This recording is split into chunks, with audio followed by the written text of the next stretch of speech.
I want to talk about Palestinian Child's Day. What exactly is it?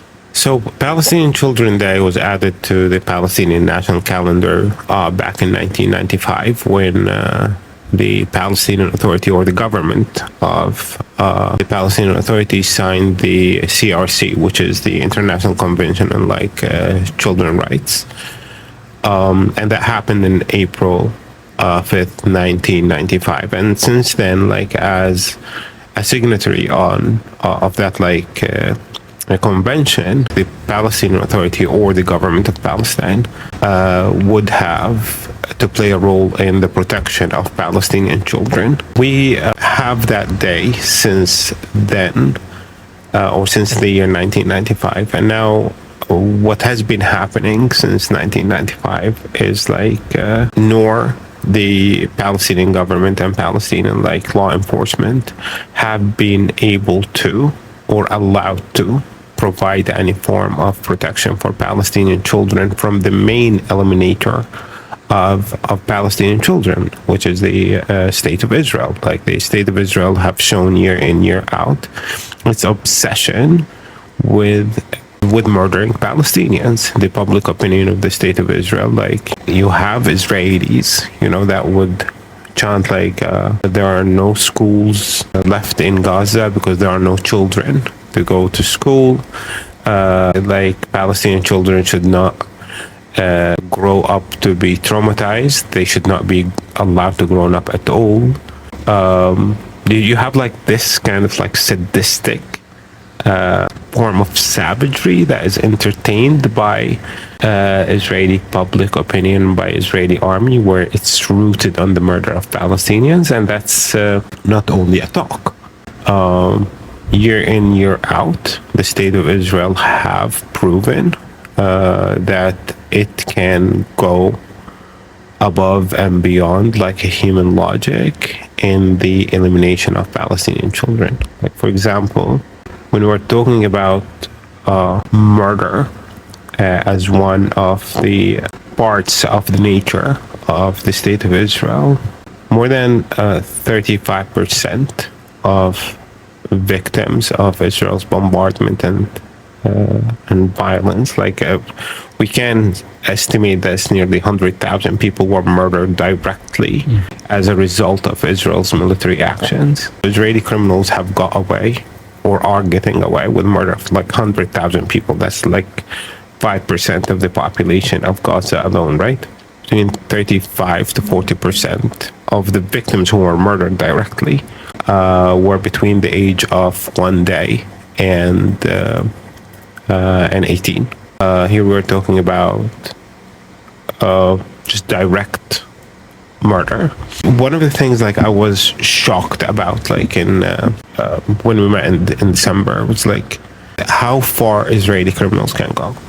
And they would go as far as going into incubator sections in hospitals when we had hospitals in Gaza, and literally force mothers and nurses and doctors out of those sections of premature children, got the power supply, and watch children die and rot, and going on from there all the way to what happened a couple of days ago when literally in one of the tents that was turned into a classroom, a child was shot in the head right in front of her classmates. Children have to go to school, right? We have no schools left. Nearly 293 schools were, more than 90% of schools were completely destroyed. The idea that there are no schools for 3 years. Children's education is a right. So the schools are bombed, school kids are murdered, teachers are murdered, and it just that circle goes on and on. We have nearly 55,000 orphans, bringing up the number of orphans in Gaza to more than 85,000 children. Nearly half of those kids lost both parents. What is childhood like for a Palestinian? The children are just being children, you cannot be broken, you think this is part of like norms of life. Like for me, whether it's for me or for my nephews and nieces, because the genocide has been going on for like nearly 3 years, day in, day out, being like part of their life, it just like shapes their way of thinking. And of course, like the children naturally like do not accept injustice, you know. But like, what do children want? Like, children are curious. Children are like, nothing will stop them from going around. It's like, yes, when they're playing and the state of Israel like bombs their playground, they might like not go play on that spot, so they are scared that they will meet the fate of their brothers, sisters, friends, and so on. But they will go play somewhere else. Children just love to stand in line, collect, you know, because they're like, the state of Israel is starving like the population there, and having like children helping children, like, you know, this form of purity in survival. This is one of the things like I do see, because like as a human being, like it's part of your nature to look out for those who can't. Seeing like those acts of solidarity, those acts of support, those acts of like help, and that just like one of the things. Of course, like you can never blame a child for missing their murdered parents.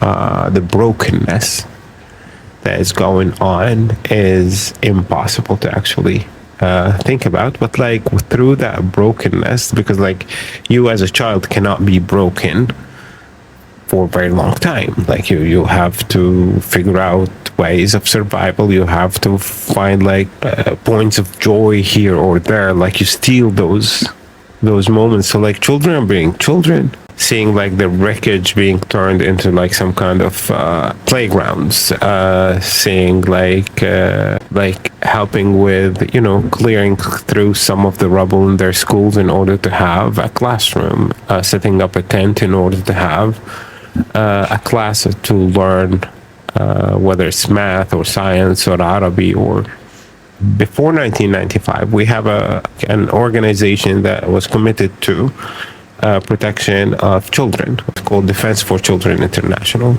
Now that organization had to shut down because it was deemed to be a terrorist organization by the state of Israel.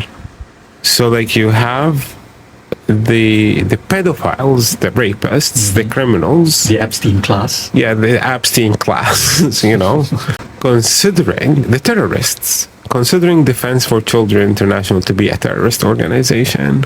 The criminals are considered, you know, the Israeli Defense Force. Another thing from April 1948, before the state of Israel was even invented, is the Palestinian Child House, or the Palestinian Child Home, which is one of the oldest organizations we have in Jerusalem. How was it invented? How was it established? The founders of the state of Israel marched into a small community near Jerusalem called Deir Yassin. And through the 8th and 9th of April to 1948, like a few weeks before the declaration of the establishment of the State of Israel in Palestine, you had adults, Israeli adults, Zionist adults, European, white people, carried out their arms, and they took their time murdering Palestinians in the town of Deir Yassin. And they rounded up some 80 kids and dumped them in the old city of Jerusalem. And then a family took them and established what became known as the Palestinian Children House in Jerusalem. So like the Israelis have been working on terrorizing Palestinians for the entire existence. I know sometimes it's kind of strange to ask quote-unquote fun questions in incredibly dark times, but just to understand perhaps just a little bit of more nuances of, you know, Palestine and its children. What do Palestinian children like to play? Like, do you remember from your childhood or even like currently your nephews and nieces? Right now, like everybody is stuck to their phones, like everyone. Like if you manage to get a phone out of your children's hand, like that will be amazing.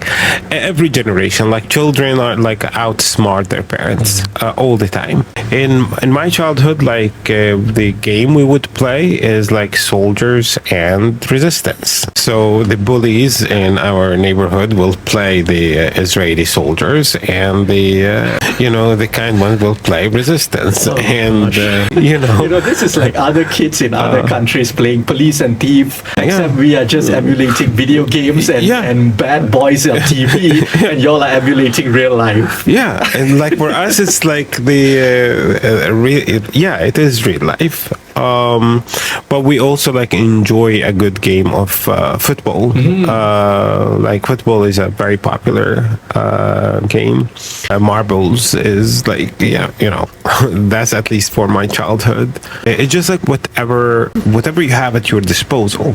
You can be creative. Group singing is one of the things that we used to do when the Israelis like cut down the power supply. It actually depends on like what we have in our disposal, but definitely like kick the ball and like playing those like games where pretending to be adults. In some places like language itself, like Arabic language is fun language, so like many kids would like learn how to recite, like play games with like reciting poetry, and who knows better or who knows more, tag. You have a lot but like to play tag you need to be aware like no Israeli soldiers are watching, because you can be murdered just for running. So tag is a game you play when soldiers are not watching. It's a different world when Israeli criminals are not watching, because I've seen it happening like in a lot of places, in a lot of corners in Palestine. Child who's joyful is very offensive to Israeli criminals. I've seen it happening like they will beat you only for laughing or for just having a good time.